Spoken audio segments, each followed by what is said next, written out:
We're back in the studio. Opening day is here. The New York Giants have their quarterback. Giants Nation, let's ride. Let's go. I'm amped up for this episode. Giants Nation, let's cry. No, we got our guy, Russell Wilson, New York Football Giants. I'm excited for this episode. I am too. This is going to be a great episode. Opening day tomorrow. Big Giants news. As always, like, comment, subscribe. Follow us on all our socials. Let's do it. As you can see, me and Henry are repped out. Opening day is probably when you're watching this today, tomorrow if you're watching this tonight. Let's start off, though, with the most news for the New York sports as the New York Football Giants signed two quarterbacks. First, they signed Jameis Winston to a 2-year deal, $8 million that could turn into $16 million pretty much. If he plays, he'll get $16 million. I don't know how much he's going to play. When the Giants made this move, I think everyone was like, what's next? You could clearly tell this was not the only thing they were going to make.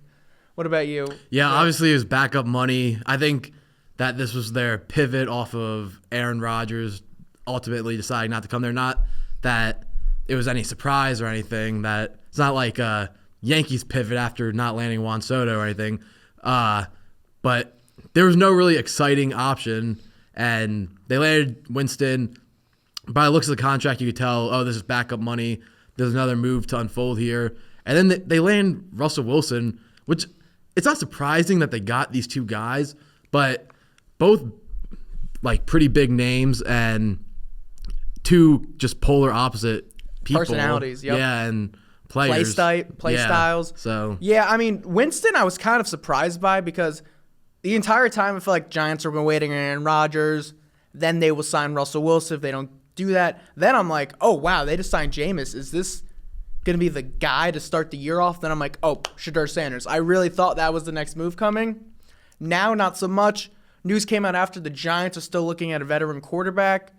And you saw it yesterday. They brought in Russell Wilson on really, I'm not going to call these moves free, but they're pretty much free. They just spent money on these guys. They're only guaranteed $14.5 million combined. Quick little stat. Daniel Jones' 2025 salary is $14 million. These two guys combined are only $500,000 more. The Russell Wilson one, as you can tell in my intro, I'm actually excited as a Giants fan. If you're a Giants fan and you're annoyed, my question is to you, what else could have happened? What could have made you happy that's realistic? I think this brings like actual good quarterback play that they've been lacking for the better part of the last decade. Mm-hmm. You know, he's a solid quarterback, takes care of the football. He's not going to be throwing it all over the field. And, you know, that's what they need. And then on the flip side of what you just said, Jameis Winston, this is like before they signed Russell Wilson, if your thought was, oh, we have Jameis Winston, are we going to go get Shedeur? My question would be, would you want Shedeur Sanders as, you know, getting mentored, quote unquote, by Jameis Winston? You know? Football-wise, no, but I think Jameis Winston is a great guy. He's a really good guy. Like, he is a really good guy. I would not want my quarterback to learn under Jameis Winston. I would much rather him learn under Russell Wilson, football-wise. But I think the difference was if you're going the mentor route is Russell Wilson and Aaron Rodgers aren't looking to mentor guys. These guys are still trying to compete. Also, Russell Wilson and I was a huge Russell Wilson fan growing up. It was his rookie year when he won his first playoff game with the Seahawks. I bought his jersey. You know, he was kind of an unknown-ish kid, third-round draft pick. So I grew up loving Russell Wilson, but ever since, even like his later years in Seattle, I feel like it seems like he rubs his teammates the wrong way a little bit. They feel like he's a little bit corny, disingenuous.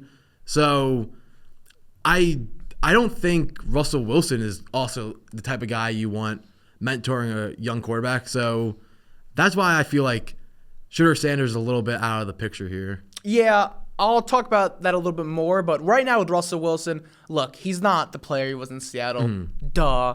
And last year, what he gave the Steelers, Giants are going to take that. That's the best quarterback play they would have gotten since 2015 Eli Manning. Keep in mind, that was 10 years ago. I was a middle schooler who didn't like to shower every day back then. That's how long it's been. I'm 21 years old now.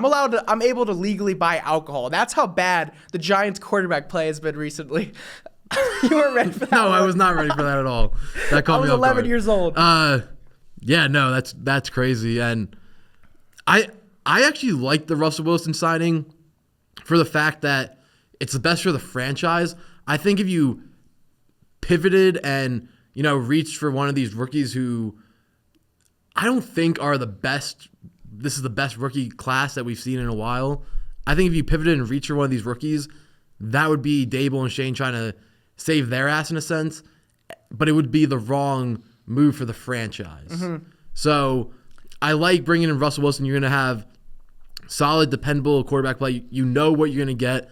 And Russell Wilson's someone who, for the most part, besides beginning of last year, has been healthy. Yeah. Like, you could rely on him to play in most every game. And what you do now is, because last year, when the Giants lost Daniel Jones, it just was a washed year, and they had such bad quarterback play. Now you give the chance with Jameis Winston, who is a very capable player, but you're not relying on him to be the guy.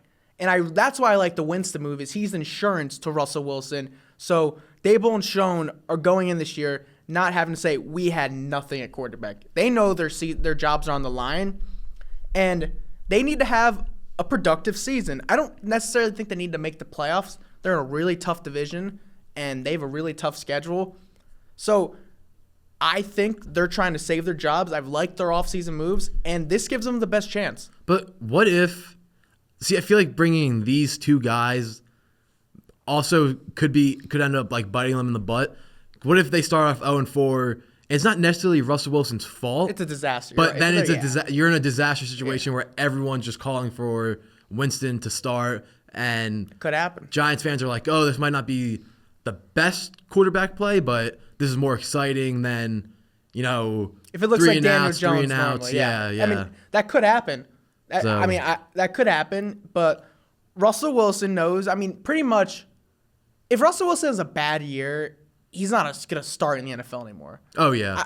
But also, I think that Russell Wilson could be doing this for his post-playing career a little bit, going to New York. He likes New York. Kind of like what we said Stafford was doing, but then we were like, but why would Stafford be doing this in New York when he could just be doing it in L.A.? Mm-hmm. But Russell Wilson, he's married to Sierra, right? Yes. Played spring training with the Yankees. He likes the spotlight. It totally slipped my mind, but I was gonna say he's back in New York, former Yankee. Mm-hmm. But yeah, and I mean, look, last year, if you remember when he got released from the Broncos, the Steelers were an option, but the Giants were as well. And I think he really was interested in them. I think they had productive conversations, but they said, look, we're paying this guy $40 million a year with Daniel Jones. I can't say you're gonna be the starter. I just can't. And then he saw Pittsburgh where he was the starter. So obviously that makes sense why he went there. But clearly there's been shown interest there. And I remember way back in 2020 when it was his last year in Seattle, I believe. Yes, it was. Yeah, it was. So I remember then there was a rumor about him getting traded to the Giants. And that's when he was still a very all-pro caliber player. I remember being excited about that, and it's kind of crazy this has actually happened. Mm. And it's exciting. I mean, this guy is the last quarterback to win a playoff game in MetLife. That's he won the Super Bowl, that's nuts. Against the Broncos. That's a whole nother segment. Yeah, and also that was a very real possibility that he was going to end up a Giant back then at the end of 2020. It was 2021, right? Yes, it was 2021, I believe. Yeah, I don't remember going into the 21 season, yeah. Because the Broncos poached Hackett from Green Bay, and it seemed like Aaron Rodgers was almost all but done a Bronco, and then he decided, let's run it back one more year. Green Bay, they just missed out on the playoffs. Then they went to Wilson. Yep. Yeah. They pivoted on Wilson. Yeah. I think that was the NFC Championship year with the Packers. I remember because that's when people thought Rodgers was going to leave. I remember that. They lost to the Niners. Yeah. But anyways, that's when they pivoted to Wilson. So who knows? Could have Wilson been a Giant then? I don't know. Maybe, but it's been rumored for a little bit if you've been paying attention. And look, Russell Wilson wanted to be a Giant. Throughout his rumors with the Steelers and Browns, apparently the Giants were his number one, even returned to Pittsburgh, which I kind of get that. The way it ended, Steelers fans and Giants fans are way different. I feel like Russell Wilson turned into the scapegoat in Pittsburgh. I don't really see that happening with the Giants. I saw this rumor that Wilson wanted to go back to Pittsburgh until the end. But when was the end? The end of the season? He wanted to go back to Pittsburgh yesterday when he signed with the Giants. It seemed like the Steelers were just off of him. Already moved on. Yeah, so that would have been a bad business decision on his end to keep waiting those around. first 7 weeks, he looked awesome there. Yeah, oh yeah. The last 5 were rough, and then the playoffs he didn't play great. But again, though, look. They also had their own slew of problems. They had Yes. all the issues with George Pickens being kind of a diva wide receiver. TJ Watt got hurt. Their defense wasn't as good as it usually is. So they did totally use Wilson as the scapegoat, and they also used Tomlin as a scapegoat over there. Scapegoat. Yeah. I'm saying scapegoat. But Wilson, he really struggles with that number 1 receiving options. When Pickens got hurt, he really struggled. And Neighbors is a whole nother level to me than George Pickens. I've even seen people say that Neighbors is the best number 1 option Wilson's going to have his entire career. That's a different argument, I guess. But he really does well with number 1 receiver. And Russell Wilson is statistically one of the best deep ball throwers still in football. He's really good at it to this day. And Neighbors was kind of only scratching the surface of what he can be. And what he had with him? And what he had with him, he was, I mean, I don't want to say he was the only target out there, but he kind of was, even with Wandell and Darius Slayton. They knew that he was getting the ball pretty much every time, and he still went out there and balled.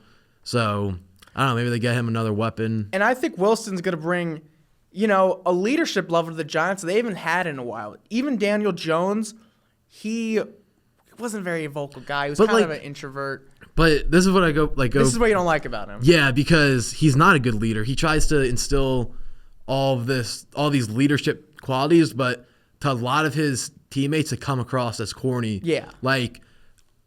His second year in Denver with Sean Payton.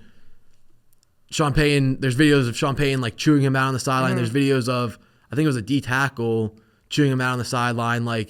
He's not well received amongst his teammates. I mean, that's interesting because Brian Dable's a hothead. He'll let him have it if it comes to that. But I think the difference between Denver and Steelers, Denver, he came there Super Bowl contender. Even the Steelers, you looked at it, I wouldn't say a Super Bowl contender, but a playoff caliber team. If Russell Wilson goes 9-8 with the Giants, oh my God, he'd be like God there. Maybe not God, but you know what I mean. Yeah, and he would also save Dable and Shane's job, and then maybe next year they'll bring him back, but maybe next year they trade up and find his successor. So that's what I want to get into next. So now with the number 3 overall pick, some people are still saying they could draft Shedeur. I just don't see it. I don't see it either. And I was listening to WFAN today, and one of the guys, it was Gio from Boomer and Gio, said something that I've been thinking. He was saying that you just build up the roster around and not reach on a quarterback. You could trade back. Maybe Vegas wants to come up and get that third spot if Shedeur's still there. You could probably get a huge haul for Shedeur and just keep building up that roster around him. And then when you're ready to, you find the guy and you know that that's your guy, then you go pounce on him. Yeah. So, I mean, I think you just stay at 3 and take Carter or Hunter, whoever's there. I mean, you're getting a day 1 starter that's going to be a good player right away. And if you're Shane or Dable, like we said, you're trying to win now to save your jobs. What's Shedeur Sanders not playing all year going to do? Exactly. He wouldn't play all year. And he wouldn't play all year. And there's no really path for him to play all year because Winston and Wilson would be playing the whole time. And if it is a disaster season, you're not there. You're not there. The next coach would come in the next season. Who knows how they feel about him? And who knows how they feel about him. If Shedeur comes in, has a good year, you're not going to extend him right away, obviously, just the way contracts work. But you could almost be in a little Daniel Jones situation again. Yeah, and it's, these guys like to pick their own quarterbacks. So that's a whole nother. Exactly. I just don't see it. I can maybe see. I don't think this guy's going to fall anymore to the second to pick. They've picked 34, which is pretty much another first-round pick. So I don't think Dart's going to fall there. It seems like Jackson Dart might be in the upper half of the first round now, which his stock, he's like that one guy every year that rises, and that looks. But I feel like they talk about that one guy every year that's rising, but it never. Could it be a Levis? Who knows? It never usually happens, because with Levis they talked about him rising, and then he didn't rise. He fell pretty much. I just now wonder if they're at pick 34 and Milroe or Dart's available. Do they take a QB? That I can maybe see. Yeah, I can see Dart. I could also see Dart going in the late half of the first round. Maybe I think it's gonna be a Pittsburgh first if they round don't pick. Yeah, that if they don't figure out their situation. Milroe, I don't know. I don't see Milroe. I've seen people start connecting that. A lot of speculation, but I mean, I'm excited for the draft. We'll see as this all comes out. We're still a month away, but I'm not gonna lock the door in Shedeur, but I'm starting to close it. I don't see that happening anymore. Yeah, like and also imagine you compare like Abdul Carter with Burns. Yeah, Brian Burns, Kayvon Thibodeau, like that's a good defensive line. And Travis Hunter, they added Paulson Adebo and Javon Holland. You have a much better secondary with Drew Phillips there. That's so much of a better secondary than what you had. And then Travis Hunter, of course, that's another weapon to Russell Wilson as well, as I think they would use him both sides for a bit, a couple packages. I can see him getting a couple packages at wide receiver, but in the NFL you can't go both right, ways. Yeah, that's just not another possible. Speculation thing. People who are saying that he's going to be a two-way player, and we've seen in the past players who are great DBs and went both ways in college have packages on the offensive side. I know like Jabril Peppers had packages, but he was never a full two-way. This is literally Champ Bailey, I think, had packages. Okay. Deion Sanders had packages. Even like Devin Hester had packages. He wasn't a full-time receiver. But he was more of a returner. But yeah, I mean, we'll see. I mean, I think you just got to wait till the draft now. The Giants are starting to figure it out, and this is going to be the team. It's going to be a Russell Wilson-led team, and we'll see how they do. I mean, I saw they're only projected one more win with him than they were before him. Oh, I saw 4.5 wins. Oh, okay. It just went up. It was 3.5. I was gonna say yes. This morning I saw it was still at 3.5, and I thought about betting it because honestly, the Giants had 3 wins last year. Yeah, and so much went wrong. And you would have to so much went wrong, and you would have to think this roster's better. I think one of the most overrated things when you look at a team's schedule is doing it now because you just don't know how some of these teams are going to be next year. There's always teams that are much better than they're supposed to be, like the Vikings and Commanders last year. And there's always teams that are a lot worse than they're supposed to be. So I think that people are looking at the Giants' schedule like, oh, wow, this team might be screwed. But what I like about the Wilson thing, if they did like Shedeur at 3, there's not even a guarantee he would be there because the Browns have no quarterback. They might just take him. They have no quarterback, and they kind of need taking a quarterback is like the only thing that they can do, right? Pretty much. Like they have Kenny Pickett. They have no quarterback. Maybe Wilson would have went to the Browns. That's what I was just about to say. And with the whole, they honestly should have traded Myles Garrett and just hit the reset button. I don't know if you ever saw this, but Garrett said in an interview, he's like, I have an idea who our quarterback's going to be. Do you have any speculation as to who? He literally didn't go anything at all about it. Okay. He just says he has an idea. So, I guess they very different players. But Darius Slayton, when he re-signed, which was a shock, he's like, the front office has told me the idea is a quarterback. I believe in it. He was one of the first ones to tweet out when the Giants signed Russell Wilson. So I saw a players report, do that when they kind of know what's coming. I saw a report, one of those like APA football accounts that said that the Browns were looking into trading for Dak Prescott. I saw that too. But like, I saw Cleveland. I think it was an ESPN Cleveland guy talk about it. Okay. Which that would just be crazy. That would be crazy, and that's one of those reports where it's like they're just throwing that out there. Yeah, is that like you can't really talk about that until it actually happens. But also, some of the things that Tennessee is saying about Cam Ward, they're gonna take him. Could that be something that they're talking so highly about him? So teams are like, oh, they really want to take him. We have to pay more for that pick, and maybe they don't actually want to take him. Well, you know what team wouldn't have signed a quarterback if that was? I think they love him because the Giants wouldn't have. Yeah. If they believe they could have gotten Cam Ward, I think they would have. That's true. Because there was that rumor that a trade was likely at one point by Jordan Rand, who's a very reliable reporter, and I think if there was any chance they weren't taking him, they wouldn't have signed Wilson and Jameis. Yeah. So. Yeah. I don't see Cam Ward going anywhere else but the Titans, but who knows?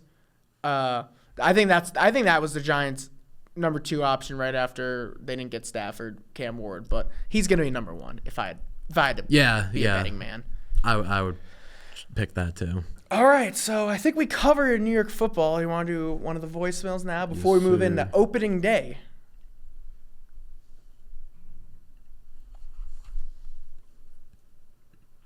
Hey guys, this is Chris from Rochester. I got 2 questions for you this week.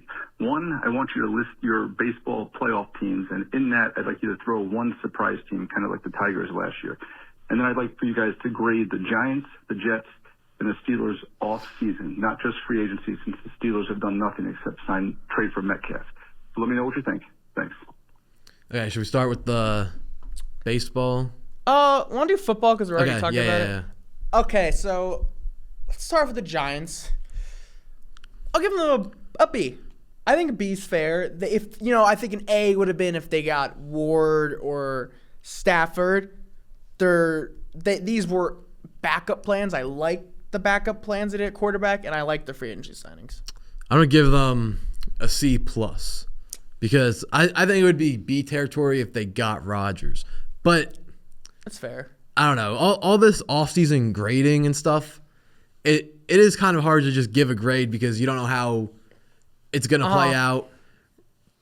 So I'm just going to go with C plus, and I mean we'll see what they do in the draft. Maybe that'll change it. If they get Abdul Carter, see I like Travis Hunter, and I'm kind of being a little bit of a hypocrite here, saying that I don't like drafting a corner early because the Jets drafted Sauce Gardner early, and he's one of my favorite players, but I really don't like drafting a corner early. But if they were to get Abdul Carter, I would put that up to a B. Okay. So the Jets, I'm gonna give them a B minus. First off, I really like their GM addition and head coaching, which is probably the most important thing you can have. Mm-hmm. And I like the field signing, a good stopgap position, and I've liked their offseason. They didn't do anything too crazy, but nothing too dumb. They moved on from Rodgers. I think that was the best move for them. Yeah, I'm going to go with a B. I really liked moving on from Rodgers. A part of me feels like there maybe was a little bit still left in there, but I think it was the right move coming with the new regime, saying, like, we're cutting ties with everything. I thought we brought in the right head coach for what was out there. I think it would have been a stupid move to bring in Rex Ryan. And I really like this new GM. Seems like Aaron Glenn and Darren Muji are very on the same page about everything. So I like the moves we made in free agency. I think Justin Fields was the biggest upside free agency quarterback, and I like doing that route more than trading up and drafting one of these quarterbacks because I think with either Shedeur Sanders or Cam Ward, I don't think that they're as good as quarterbacks we've seen in the past. So in my opinion, it would be a reach. So I like everything they've done. So I'm gonna go B. Steelers, I'm going a C minus. I know they traded for DK Metcalf, which is great, but they don't have a quarterback right now, and they lost Justin Fields because he clearly doesn't trust management, the front office, and just that organization generally chose the Jets over the Steelers. When do people do that? Yeah, that's crazy. And then, you're relying on 41-year-old Aaron Rodgers now to choose you. And if it was the most appealing option to him, he would have signed there already. That's his backup right now, especially since the New York Football Giants moved off of him. And if there's a world he doesn't choose you, I don't even know what they do. Yeah, I'm going to go C. It does seem like Rodgers – it does seem like that's the most likely destination for Rodgers, but it seems like he's still holding out hope for the Vikings. And it seems like the Vikings maybe are still thinking about it a little bit. They said that they've stopped the talks for now on that, but they haven't told J.J. McCarthy that he's a starter. And not necessarily – that's not necessarily – I can't talk. You're good. That's not necessarily like – that doesn't necessarily mean, they're going to go get Aaron Rodgers, because a young quarterback like that, there have been some talks about his immaturity. So, you don't know. Maybe they're not naming him the starter because they don't want him to think that's just going to be handed to him. So, but I think it is pretty telling that Rodgers hasn't signed his deal with the Steelers yet. I agree. So, I mean, what is he waiting for? Yeah. What if he waits till after the draft? And that's a very, it could happen. Big possibility. So it's still the waiting game with him. Yeah. All right. Our baseball ones. All right. We want to start with let's do the NL first. Okay. All right. Division winners. I'm going to go Dodgers in the West. We both agree on that. Yeah, West Dodgers. Central's interesting. I think I might go the Cubs. I like I that. think the Brewers are. I feel like the Brewers are the safe option to pick because they somehow always have a good team. But I mean, they lost Devin Williams. I can't. They just are a worse team than they used to be on paper. And the Cubs, they actually kind of like their offseason. I love the Kyle Tucker addition. I really like the Kyle Tucker move. And I think they should win that division. I think they had a bad year last year, so I'm going to go with the Cubs there. This is going to be my surprise team. I'm going to pick the Reds to win the division. You know, they brought in Terry Francone.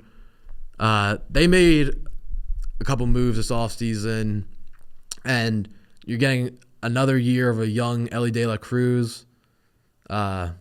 I just think they're going to come in and shock some people. There, I like the Reds too. I might pick them in the wild card.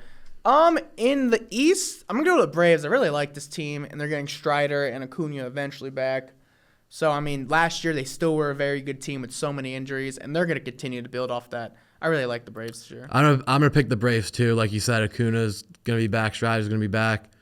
Chris Sale's back, right? Yeah, Chris Sale back there. They have Sale and Strider. And Sale had a great year last year. Yeah, it seemed like they were kind of a shoo-in for the playoffs last year until everything that could go wrong Still made it. went They made the wrong. wild card, yeah. And they ran into a red-hot Padres. But they totally fell apart because of injuries and that sort of thing.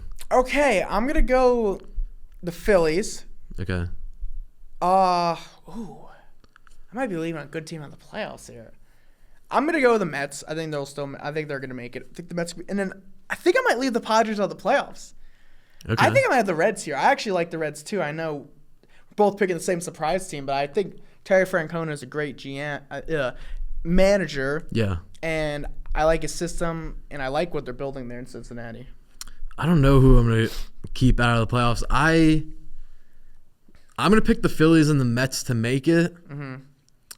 And you know, there's so many teams that are tempting, like the Padres, the Diamondbacks. Giants could have a better year. They got Willie Adames. That's who left the Brewers. Yeah. But I feel like I got to pick the Cubs. Okay.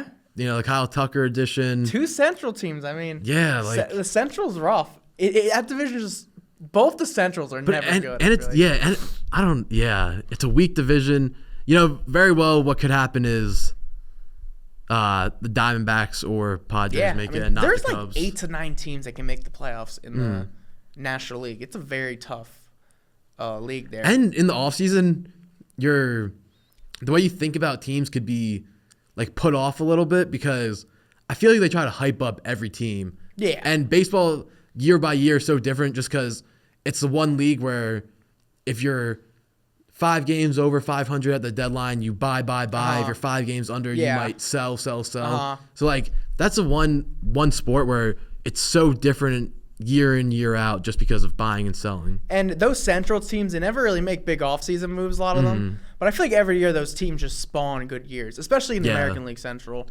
Oh, so, yeah. I mean, like the Brewers, like that's a team that just somehow is always good. And they lose guys constantly. Yeah. So, American League. I'm going to start off with the American League West. I'm going to go to Texas Rangers. I think they're going to have a bounce back here.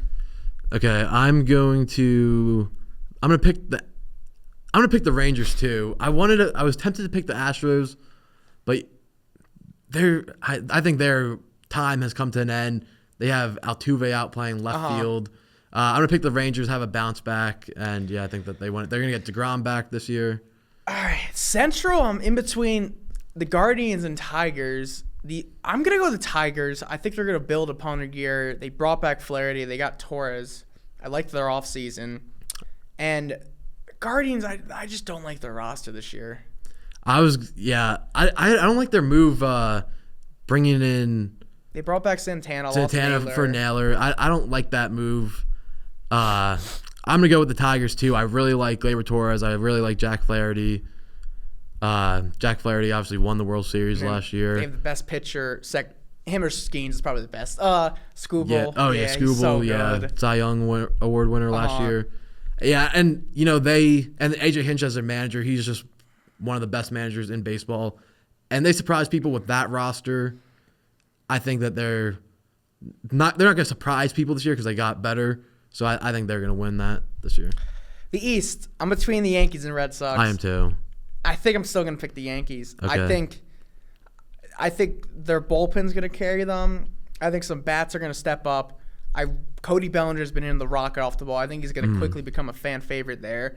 And yeah, I think they're gonna get stronger throughout the year. They're gonna make moves throughout the year. I know Cashman's already looking for a right-handed bat, like right now. And their starting pitching's only get better throughout the year once they get healthier. I think they'll end up winning that division closely. I'm going to pick the Yankees too.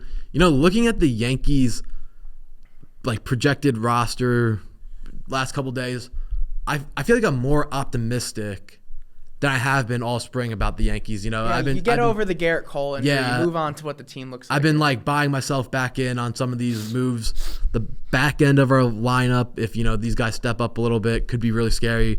Our bullpen's really good, and missing Cole this year is going to be rough, but we do still have a lot of good arms. Hopefully, Rodon can be a little bit better than what he's been. Need him. But Clark Schmidt. We'll get Luis Hill back. Max Fried is the new ace.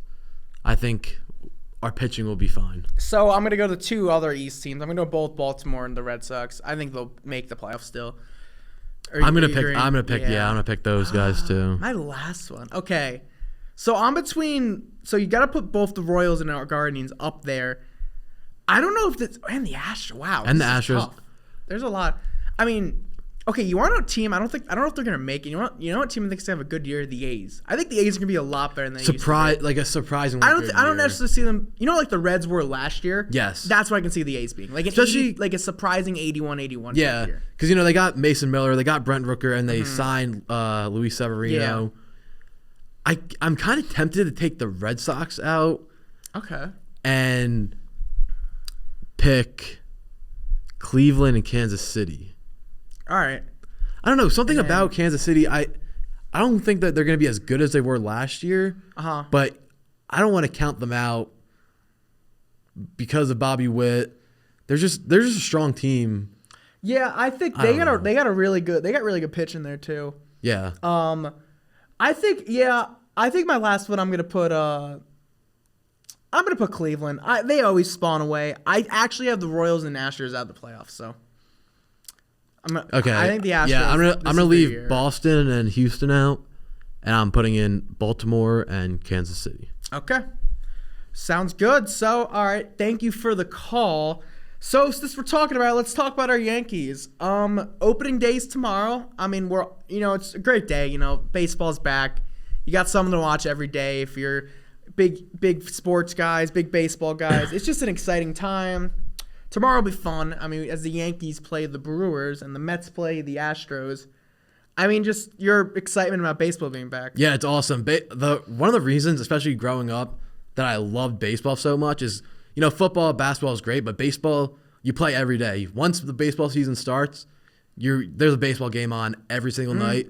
And, I find myself getting so, into the baseball season that once every 2 weeks when the Yankees have a day off, I'm like, what the hell? I got nothing to watch tonight.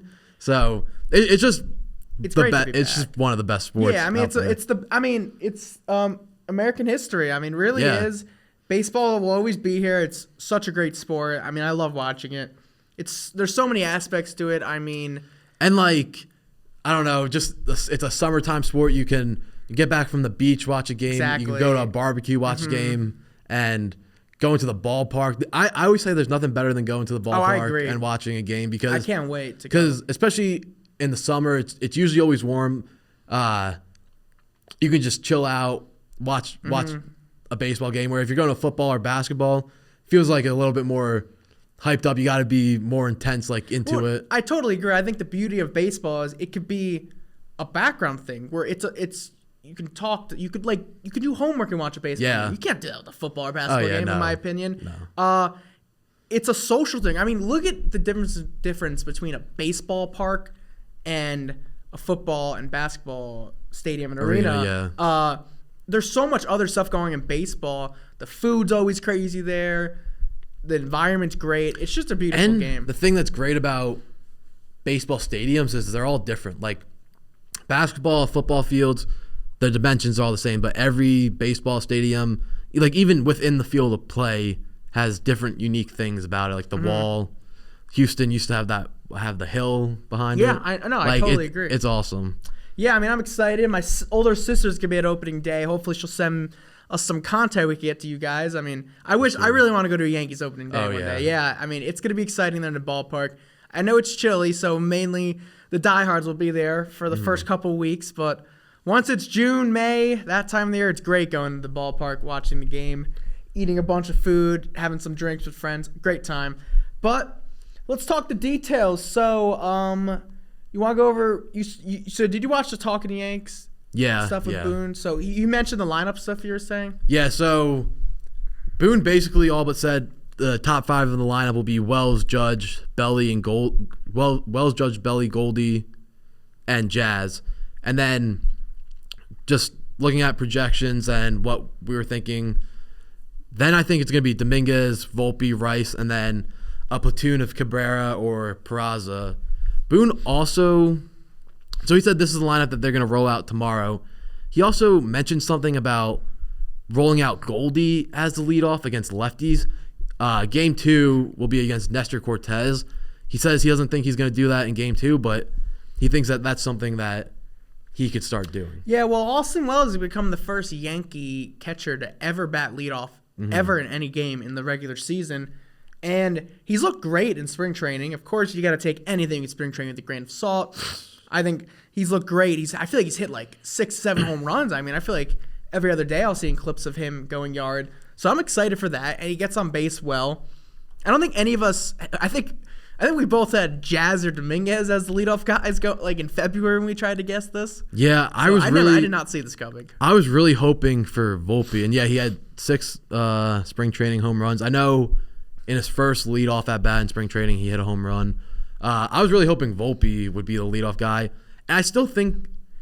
I mean, we're gonna get a big Wells slump at some point this year, and Boone's going to start tinkering with the lineup. Yeah. I just wish that we could have something where our leadoff guy was our leadoff guy every day. Like we did last year, or like towards the end of last year with Torres.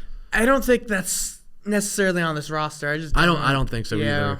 But I feel like we, maybe not this year, but next 2-3 years, we could find that with Volpe. So the one clip I saw of Boone saying is he doesn't believe in the having a speedy guy at leadoff. He actually argued the opposite, where it's nice to have more speed guys in the bottom half of the order because I honestly that's all I saw. I don't really know the details. I think his train of thought is then you generate some offense, get on base, and then you could have 2 guys on base once you turn it over to the beginning of your lineup. But in my opinion, if you say like you have Volpe, Rice, Cabrera, or Peraza at the end, you have 2 guys on base with 1 out. Turning the lineup over to Wells is almost like getting into the heart of your order. Yeah, I totally agree. I mean, I love the first 5, and then whether it's Volpe at 6 or Dominguez at 6, I think they'll both 6 or 7, whatever. I really like that part of the order. So I think with Wells and potentially Goldschmidt, those guys are going to get on base. And you have Aaron Judge, the best hitter in baseball. You just want people on base. So I think that's the mindset, which I get that. But then, say you get Wells on base, it does take away the aspect of the pitcher worrying about the hitter and the guy on base. Yeah, because Wells isn't really going to steal going anywhere. Yeah. Other parts of the order. So I saw he said Belly's 3. Bellinger's going to be 3, who just hit the cover off the ball spring training, like we mentioned earlier. I think he hit mid 400s. Like it was insane. I saw. Bellinger really has a chance to be a fan favorite of the team. I really do believe. I mean, he understands what it means to be a Yankee. His dad was a Yankee. There's been rumors in the past that he was going to become a Yankee, and I think that he's always wanted this, and I think he's ready for the opportunity. Oh, for sure. So, I mean, look, all literally, if he has a hot week to the season, he's going to become immediate fan favorite. Yeah, and I've also been seeing, because he's always had those issues where he either almost looks like an MVP or looks like he doesn't belong in the league. I've been seeing some clips about how he's like fixing that hitch in his swing, so it's much more fluid and much more smooth. And they were comparing it to the way his swing was back during his MVP season. So yeah, I mean, hopefully that's a guy where we all think being a Yankee will bring the best out of him. We'll see. He likes the big lights. I'm really excited for him. Another guy that I'm intrigued by, Ben Rice, I think is going to be the DH. He's hit really well in spring training. And something, I remember my dad would always tell me this, that when a guy's hitting like balls really hard, like his exit velocity and some of his hits are like really high, like 115s. He had a couple of those. That's a really good sign. Yeah.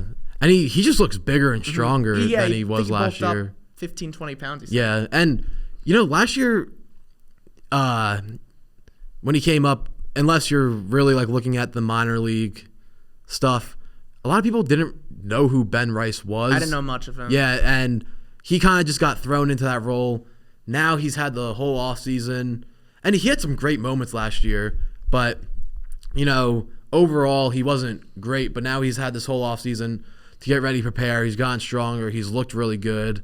And, giving him his defined role in the team, the DH, he's going to come in and play some first base.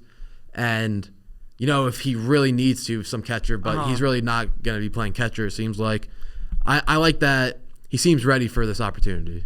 Look, something I've noticed about this lineup is you talk about the Yankees being too old. I mean, this is a young lineup. Yeah, they have. So you got, I think it was 5 homegrown players. Yeah, I mean, your Judges are older, your Bellingers are older, your Goldschmidts obviously, and Chisholm, younger. I'll call him a veteran, but you got Volpe, Rice, Dominguez, Wells. Those guys are all in years 2 and 3 for Volpe, and Dominguez is a rookie actually. So actually, it's a young team. I saw this the other day. My dad sent it to me. Okay. This first one's going to be easy. Who do you think is the longest tenured Yankee on the opening day roster? Judge. Who do you think is the second one on the opening day roster? Okay, the second. I'm just going to try to think fast. So it's not Cole because he's hurt. No. It's a hitter. Okay, it's a hitter. Is it Volpe? No, okay. It's Cabrera. And you want to know? Okay. And you want to know who the third one is? Who? Peraza. Wow, that's crazy. Like Cabrera played 2022. That makes sense. Yeah, and Peraza played. That's crazy. I mean, it's such a different team because Stanton's out, Cole's hurt, so I mean it makes sense. Yeah, that's crazy to think about. I mean, Peraza's really a guy I'm not a fan of. I'm sorry. He had a horrible spring. Yeah, we've seen what he is. I was optimistic coming into the spring, but I should not have been optimistic on him. Yeah, I mean, I've seen that. Apparently, Cashman's hunting for another right-handed bat, which when you look at this lineup, they need another right-handed bat. They do. And badly. Isn't it crazy that we're talking about the Yankees being too lefty-heavy? It's always been the other way around. So... Yeah, I mean, last year, I know they really struggled hitting left-handed pitching, and I expect that to continue this year with just the current construction of the team, to be honest with you. I mean... Goldschmidt rakes lefties, and Judge hits everyone. But yeah, but I'm excited for opening day base for the Yankees. Let's talk about the Mets. So I have the Mets projected starting lineup here. Projections. So don't kill me if this is wrong. So Lindor leadoff, Soto 2. You got Pete 3, which I'm a little surprised by.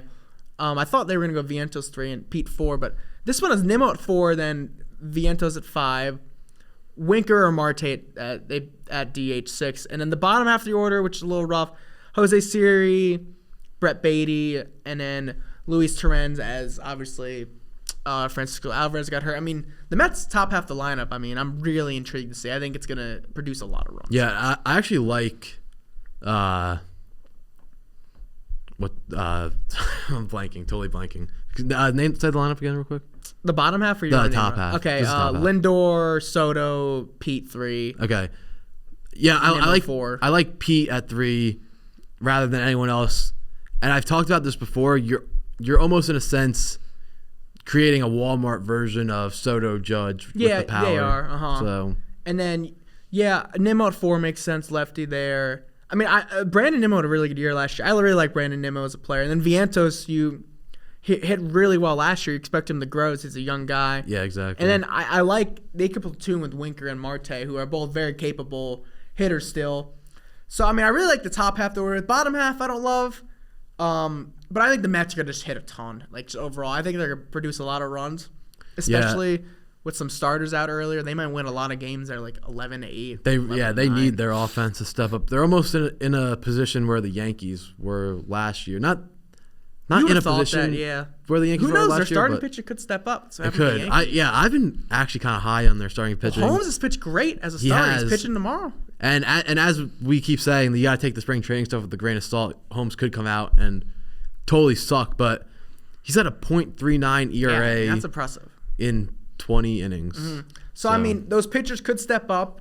Their bullpen's good. I mean, Edwin Diaz back there is when he's on, he's on. Mm-hmm. But I don't think it's as good as the Yankees, but we'll see. I mean, I think there's going to be a lot of heads on New York baseball this year. It's going to be fun. I mean, you're going to have the comparing Juan Soto to the Yankees, what the Yankees are doing, what the Mets are doing. It's going to be a ton of comparison.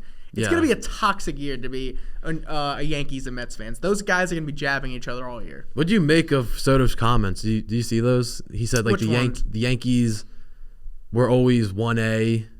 Like, I mean, you know they're going to be good for the next 5 or 6 years, but the Mets are going to be good for the next 15 years. Yeah, I mean, that I don't really understand. I don't understand that either. If your definition of good, the Yankees have had a 500-plus record since before my parents were married. So that just makes no sense. What he basically was saying is he didn't trust the team post Judge and Cole, pretty much. Without actually saying it. But the Yankees always find a way. Look, I'm kind of just sick of the comments that he's saying about why he loves the Mets and all right, you married them, we get it. You don't need to say, you don't need to bash the person you almost married. But also some of the things almost seems like he's almost regretting his signing with the Mets. That he wanted. I don't know. He wanted to go back to the Yankees. I don't know. I definitely talk about this too much. I mean, you're not the only. It's gonna be. I know. It's gonna be. I mean, literally, anytime I talk about it, my younger sister's like, "Oh, I hate Juan Soto." I'm like, I've moved on. I mean, I don't ever want to blame a guy for choosing the best thing for his family. But the comments, I don't like that. Just move on. You're on the Mets. I get it's 2 New York teams, but it's gonna be all year. I mean, a lot of the comments that just came out recently was because the Yankees and Mets played each other in spring training, and all the reporters they will do anything for another soundbite of something keeping. And that's, I hate to say, but even though that happened in December, it's still relevant news. Well, it's where he went. I don't know if it's ever gonna go away. Really? Because if the Mets are good and the Yankees aren't as good, that's all those Mets fans are going to talk about. The Mets are like the Jets, and coming from a Jets fan, they're going to find a way that this will blow up in their face. Just the Yankees, as a Yankee fan, if we are good, I don't be like, oh my God, look how bad the Mets are. I just don't do that. Yeah, of course not. Yes, of course. But the Mets fans do. If they are better than the Yankees, they will just find every stepping stone to step on the Yankees. And if they're bad and the Yankees are bad, it's not, oh, we're bad. It's, oh, well, the Yankees are bad. Yeah, I mean, if the Yankees are good and the Mets are bad, it's that's how it always is. But I think both teams would be good. We both have them in the playoffs. I'm excited to watch the Mets. As a baseball fan, they're going to be a fun team to watch. And I don't hate the Mets. I'm not that type of person. I think there might be a little bit more spice now to it than it used to be. But I don't hate them. I mean, we have no reason to hate the Mets. Not really, no. I mean, I necessarily wouldn't think it's a rivalry, but I think it'll be intriguing to see those first Subway Series matchups for sure. Yeah. We have another voicemail, right? Yes, we do. Get into that, but it's a great time for baseball to be back. One thing I will say: don't overreact to the first month of baseball. Oh yeah, you gotta give it to Memorial Day. I would say. I mean, you can't win the World Series in April. You could lose it, but you can lose. Definitely lose the division. I will say that. Yeah. Hey, this is Tony from New York. I'm really disappointed about the Giants this offseason right now. I mean, they made some good moves, but as far as the draft goes, I'm really hoping they don't reach for a quarterback and take one of the available defensive players or the offensive lineman. And in the meantime, I have a fun question for you. What do you think Mara does if by any sort of chance in God knows what, Daniel Jones lights it up in Indianapolis and takes that team to the playoffs? Not out of the realm of possibility. They were a decent team last year, 8-9, good running back. What if he does that? I think Mara goes ballistic, and halfway through the season, if he sees that happening, he fires Shane Dable right away. What do you think? Go Rangers. Bye. I think it's a good point. So let's say the Giants are 3-6, 2-7, and the Colts, which this would be Daniel Jones taking Anthony Richardson's job, and they look good because Mara loved Daniel Jones. That's why he was on the team for so long. I think you're right. That might be worse than Saquon being good because we know Saquon's good. The Giants fans knew he's good. If Daniel Jones was somehow good on the Colts, that would be bad. That would be bad, and that would mean he would go in there, win the starting job over Richardson, which is totally possible because Richardson had his fair share of problems and walked off the field because he said he was tired. Like fans, especially in a city like Indianapolis, they don't want to hear that. They pay their hard-earned money to go watch the guy play, and he was just like a total disappointment. I think though that if Daniel Jones does go there and perform well, it's because more so that they have the guys around him. They have Michael Pittman, they have Adonai Mitchell, they have Jonathan Taylor, and yes, he always had Saquon on the Giants, but up until this past year, Colts are a better team. They are. They're a better team. But I don't see that happening. I don't know. Also either. because I don't think he's gonna start. I think they're still gonna give AR another chance. Yeah, and also it seems like the Colts head coach is a little bit of a disaster too over there. So I think AR gives them more upside. And of course. And obviously.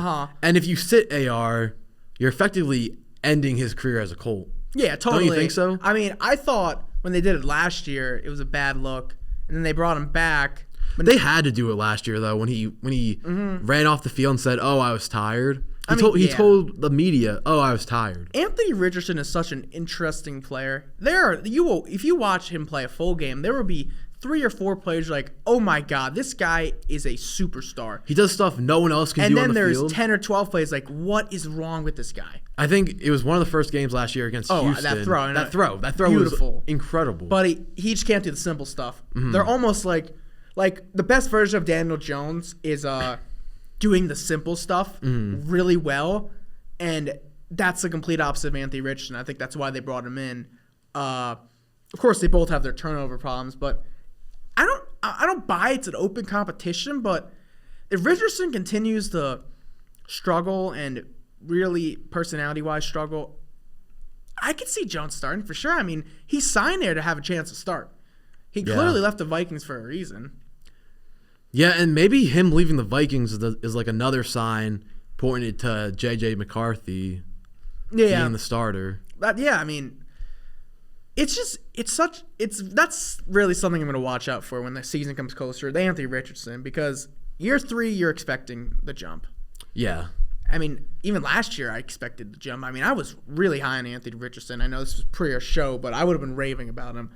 I still think he has. That Jets game I really watched, he looked great. He had a game-winning drive against them. Yeah, he's a massive human being. He's got a great arm. Anything someone does against the Jets, I feel like you got to throw it out the window a little bit. Because, I come into Jets games and I'm like, oh, this quarterback hasn't played well, or this guy's not good, and then they go out there and light up the Jets. Yeah. So, I don't know. Yeah, I feel like the worst guys play well against both New York football teams these past few years. Yeah. As far as this caller's comments about the Giants offseason, this call came in on March 18th. It's the 26th today, so this is pre any quarterback. Pre any quarterback moves. And now it doesn't really seem like the Giants will reach for a quarterback. There's still speculation that they could take Sanders if he's there at 3. Mm-hmm. Yeah, I know my uncle, he just does not want them to take a quarterback. It doesn't seem likely, so I assume he's happier right now. If I could tell he's happy. The Giants fans that aren't happy, what do you think was possible? That's just my only thing. You're not gonna. What was possible for us that they could have done? I really think that the Shane did the most he could have with this offseason with the quarterbacks was. And if free agency was. And if you did go out there and get Rodgers, you're kind of handcuffing yourself to this guy that's just problematic off the field a little bit. Not problematic off the field as in gets in trouble, but he just always is in the media. Yeah, Aaron Rodgers, the Giants would have been a 95% chance of a disaster. There was that 5% of oh my God, it's Aaron Rodgers. Wilson, I don't really like, even if they're bad, I just don't think it's a disaster. Like, as the expectations, it'd be bad for those guys' job because Wilson, Schoen, Dable would all not be there next year. But the Rodgers thing would just be, I think it's good for him he's getting to New York. Maybe Wilson comes in, it doesn't necessarily light it up, but helps, lead the Giants to like 9-win season. Oh my God, yeah, he's back. He comes back. He's back. Comes back, and he's almost the face of like, he's not going to win anything there, but he's almost the face of like turning around. You talked about Stafford a couple weeks ago, like being this, and Wilson can almost be that while doing all his, because I've seen a lot of people just saying like he wants to finish his career in New York because he wants to do this for his post-career stuff. Yeah. So then he can finish his career in New York, be really well received by the media and what other things he wants to be doing in New York, and then can ride off into his next chapter. He's 36. Who knows how much longer he wants doing to that? play. Yeah. Some of these guys aren't going to play until their late 40s. I mean, it's just not doomed to happen for all these guys. Oh yeah. Not late 40s, early 40s. Early 40s, but, yeah. Late 30s even. Look, if the Giants, if it's Thanksgiving and I'm talking about a possible wild card team, I'm happy. Yeah. That's my bar. Yeah. November. If I'm excited to watch Giants football by Thanksgiving, that's good. That's all I'm asking for. That's not much. That means they could be 5-7, and I'm like, all right, I'm excited for Sunday. Yeah. That's not much. That's really not much. No, yeah, that's a good point. But and there's a chance for that with both these New York teams. I totally agree. year. I don't see why the Jets can't be 7-10, 7-8 wins. Like that's. I've been watching a lot of stuff about Justin Fields, and I'm getting balled in on him. You're excited? Yeah. I mean, it's kind of crazy. Both those Pittsburgh guys ended up in New York. Yeah. They both left the Steelers, which interesting. I mean, you would have thought one of those guys would have stayed a little bit longer. Yeah, and it seems like the biggest knock on Fields is that he doesn't get into his progressions and everything, but he's got such a big arm, Great athlete. Yeah, and the Jets' new offensive coordinator maybe can like get him doing that. I don't know. I mean, no, I'm excited. It's gonna be fun come July, August, which is all you can really ask for. Like, you're excited about your football team, and it's very rare that you have a season like the Commanders and Texans had the past 2 years, which it's possible, but you don't. It's very rare you just go from here to like, oh my God, this team is a contender. You gotta go up the stairs a bit. And even the Commanders are kind of reminding me of some of the moves they're making of what the Texans did. You bring in Deebo Samuel.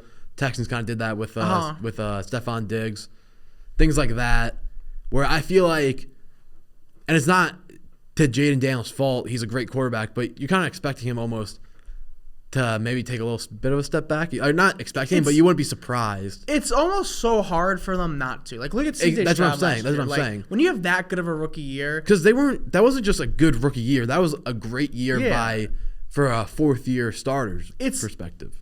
Because you're going to have people, I don't agree with this, but you're just going to have people putting the Commanders in the Super Bowl. It will happen. Yeah. That was the Texans last year. And that's just so much on a second-year guy. It's just very rare that happens. Exactly. So it almost is inevitable for them to have a little bit of downwards, but we'll see. I mean, it's gonna be fun. It's gonna be a fun year for football. I mean, I'm excited already. But baseball's here. I can't wait for tomorrow. We'll be talking weekly about our New York baseball teams. Yes, sir. This is kind of random. Have you been caught off guard at all by some of the Yankees you've seen with beards? I'm trying to think. Is there a guy that would have caught me off guard? Dominguez had a pretty big beard. There's one prospect. I did see him. Dominguez called me. Dominguez is a little surprising. Rodon has a little bit. Like, Williams. I'm not saying that I'm surprised that they have one. I'm saying like you turn on the game and you're like, holy shit, it's a that's gonna be tomorrow. Yankees player with a beard. For sure, you're gonna have people talk about it tomorrow. Max Fried had this little goatee. The thing, and we talked about this when they first changed the rule. The well-maintained or well-groomed beard, when you have a guy with stubble who you can tell they haven't shaved in 5 days and they got a little thing like poking out, that's not well-maintained. Yeah, you know what I mean. Look, I don't know how they're doing. It's just because they worded that for their PR thing. I don't like the beard rule. Yeah. I wish that they would go. Like I wish they never changed it. Look, I thought it was one of the cool traditional things that the Yankees had. you're gonna have those people that turn the game on tomorrow that are normal people that don't follow the news like we do. Yeah. And they're gonna be like, wait a minute, what is happening? It's totally gonna happen tomorrow. Yeah. They don't watch spring training. They're gonna turn the game on and be like, what is going on? I had a tweet a couple weeks ago, and I said that any Yankees that have a beard aren't real Yankees. Oh and then my God. I followed up the tweet, and I said if Aaron Judge grows a beard, he's not a real Yankee. He said he's not gonna do it, but But he had some stubble, like more than what is normally allowed in years past. yeah, okay. So, and Volpe even had a little bit. Austin Wells got off the team plane the other day and had a giant 5 o'clock shadow with his mustache. I mean, they're allowed to do it. They're totally. I mean, the guys that even they now they're like, oh, I don't feel like shaving. They can't get away with that now. Like, I don't feel like shaving today. They just don't have to. I didn't You like don't gotta Max. shave on the team plane anymore. I didn't like Max Fried's thing. He had his like. He looks like a teenager. He had his mustache and his little like goatee. He needs a beard. He looks like a baby without it. When you look at him compared to the Braves, But now. did he ever have a full beard with the Braves? I thought he always had that little goatee thing. I thought don't he like looks those. really young. I mean, yeah. I don't like those goatees. Look, people facial hair it looks good on people. Some it doesn't. Yeah. I can't grow facial hair. You seem like you're always in facial hair. Yeah, But- but last year I shaved my beard You're not every gonna do that day. anymore. I don't know. Am I a real Yankee if I don't? I mean, but you don't have to. The Yankees aren't even doing it anymore. Oh yeah, I'm excited for tomorrow. I mean, too. Yeah, I can't wait to watch baseball. It's gonna be a good day tomorrow. Yes, sir. And then we got March Madness. Yeah, this you want to weekend. talk? You want to talk about some of March Madness stuff? Yeah. I mean, just briefly. All right, I have a hot take. All I don't right. really like. I'm not gonna get into like ins and details of Yeah. it. I kind of thought this weekend was boring. This past weekend, yeah. There were like no Cinderella teams. No Cinderella teams. Also, I mean, I got really into the Arkansas St. John's game just because obviously we go to the University of Kentucky. Yeah. So Calipari coached here, and also Rick Pitino coached here, but St. John's is the New York team. So I was very much into that game. But and I thought it was like a good game. There were so many fouls, and Pitino complained that it's not like it's not the Big East brand of basketball because, you know, in the Big East they let them go a little bit and they don't call every little tap. And in that game, they were calling everything a foul. There were so many fouls. But Arkansas actually out-fouled St. John's. But I don't know where I was going with this. Ultimately, St. John's lost because they just couldn't shoot. And that was the problems they were having all year. So, like, yeah, Pitino can argue about these fouls and everything. But they just lost the game because they couldn't shoot. Every year I watch March Madness, and you know this. I'm not the biggest college basketball fan. I much prefer the NBA. I know some people disagree with me. I go to University of Kentucky, so we go there. So a lot of people are disagreeing with here. Kentucky's their NBA team here. But every time I watch it, the game's too slow in a way. Was it 30, 35 seconds shoot? Is the shot clock 30 now? 30, I believe. It's just the media. I don't like how it's halves. It's like one of the only sports that still has halves. I think they might change that. The really point that think I was they trying to should. get to that I totally forgot. There's too many commercials. Too many commercials. Those. I thought the Arkansas St. John's game was a good game, like fun to watch. And then when I tuned into WFAN Monday morning, all they were talking about was how that was just a horrible game to watch. And so, like, I mean, to most people, they are sympathizing with what you're saying like this was just not a great weekend of basketball. Also, you know, teams that were up like 10 points with 10 minutes to go, like in years past, I feel like a couple of those games get really close, become really good games, and the team that's down sometimes comes back and wins. I don't think we've seen that like at all in this tournament, where a team was seemingly out of the game and then all of a sudden marched their way back and won the game. Yeah. I mean, look, I know some people are going to listen to this, but wow, these guys are just being haters, blah, blah, blah. Like, these two idiots don't know to talk about college basketball. Look, the mainstream media, they are great college basketball experts, but the mainstream guys, like the first Stephen A's of the world, like, if you look in the sports shows, they do not talk about it enough. They don't talk about it a lot. You can find people to really get into expertise of college basketball, but I don't think it's marketed well as it used to be. Well, I don't also, love the transfer portal. Like, also, We're rambling now. I mean, you turn on First Take and you just hear LeBron James, Luka Doncic, Giannis Antetokounmpo. You hear about these big names because that keeps people around watching. And then when March Madness comes around, then they get into March Madness. And if you have been hearing about college basketball on First Take and everything, usually it's like a Cooper Flag this year, just because like that's the guy in March Madness. And I agree that they don't market it the same way they used to, because it's not the same where, the class goes to college, you have your one and dones, and those are like the next up guys in the NBA. A lot of these guys are coming from Europe. The marketing's coaches now. Yeah. The biggest storyline was Cal vs. Rick Pitino, and it's a player's game still. I think it's football too, you can argue this. The coaches are the faces of the universities, of the teams. And especially now with the transfer portal, a lot of the best college basketball teams are older teams. Mm-hmm. These guys aren't going in the NBA, and that's what they love to market. Look at Cooper Flag. Like, oh, this guy's the next superstar of the league. The coaches have kind of always, though, been what's marketed in college, because there has usually always been a high level of turnover, especially since the one and done. I guess it was re-implemented in 2004. Yeah, but even a few years ago, you used to be watching a tournament and teams that would make it for like, wow, like, this guy's gonna make the NBA. Like, it was just like those Duke teams with Zion. You just don't get that as much anymore. I feel like it was. I mean, it really came to the forefront when Cal went to Kentucky. You had all those one and dones. I loved Cal. I mean, yeah, but it was from then till what, 2019? I'm trying to remember once I got older.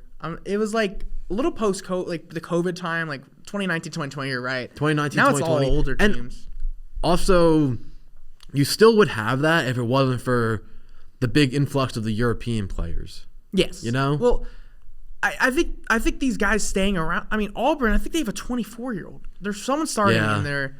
Look, I'm a casual. Like, I don't remember his name, but someone starting their lineup is a 24, 25-year-old. This is crazy to me. Mm-hmm. Do you know Florida has a 7'9" guy? He doesn't play, though, Yeah, right? no, he doesn't play. That's crazy. But that's still insane. And yeah, there wasn't really the underdog to cheer for this year. Even Arkansas, they're the underdog, but they're really not. They have John Calipari on their team. They should have been better than they were. Yeah.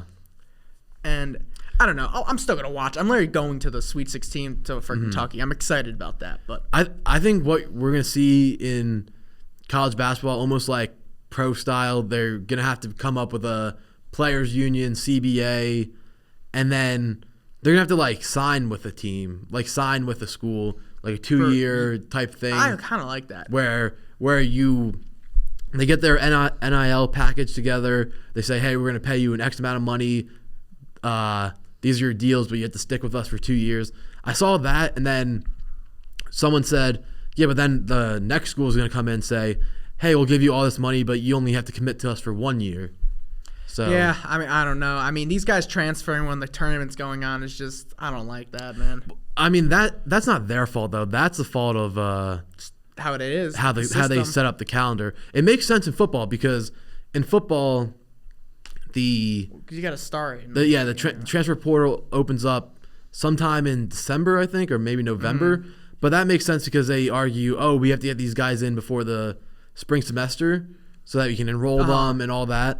But even in basketball, if you go until April, the season ends, then you can open up the transfer portal, and then you can get those guys enrolled before summer classes. Yeah. Like, I had a class this past summer with one of the Kentucky basketball players. You can still enroll them before the summer classes. Yeah, that's true. And they can still take their classes. Yeah. I mean, look, we'll see this weekend. I know we got Sweet 16, Elite 8. We'll find out Final Four. Hopefully Kentucky makes it far. Anything else you want to talk about college basketball? No, I think we covered it all. I really like Kentucky's chances against Tennessee. Yeah, so. I mean, I'm looking forward to it. Can't wait. Yes, sir. Opening day tomorrow. I'll be watching. Can't wait. Fun weekend of sports. We got NFL draft coming up. NBA playoffs. We'll talk a ton about when it comes up. A ton Exciting of baseball. time coming up. Yep, baseball's back. Yes, sir. Thank you, guys. Let's go.